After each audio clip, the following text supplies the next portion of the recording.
original vision for Darksiders was pretty grand.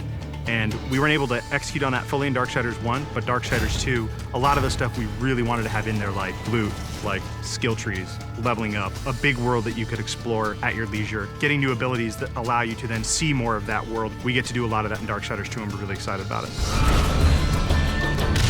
When we were coming up with the loot for the game, we had a lot of fun. We knew the weapon types and the armor and stuff that Death would wear, but obviously we want to have a lot of variety and allow people to really make their guy look different from their friends. Let me tell you about loot. It's the best new feature we're adding to Darksiders 2. You get to pick whatever gear you want to use.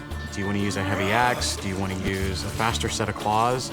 Do you prefer extra fire damage? Do you want added strength? Do you want added stamina? There's got to be thousands of pieces of loot. I mean, not only is there a bunch of visual combinations, there's a bunch of statistical combinations. Of course, you're going to find just common stuff, and then you're going to start to find some that have magical properties. You're going to get some that really are loaded up with stats, and eventually, our top tier loot is called possessed weapons, and those are going to be a lot of fun because they stay with you, and you're actually able to take items that you found, and you can feed those items into the possessed weapon to increase their power. Essentially, the possessed weapons level up with you based on how often you feed them with the loot that you don't want anymore. And I think it's that tier of loot that we're introducing that's going to be the most exciting.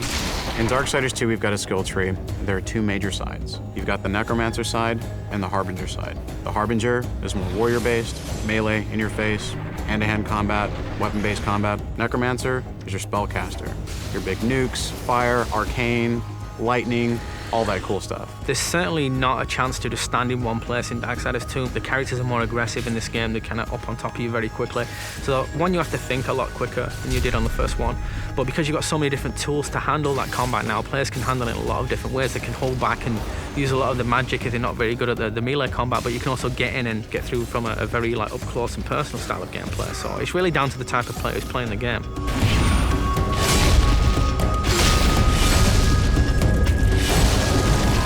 It's absolutely worth playing the game for the second time. We hold back some of our really, really high-end, powerful loot items for the second read through.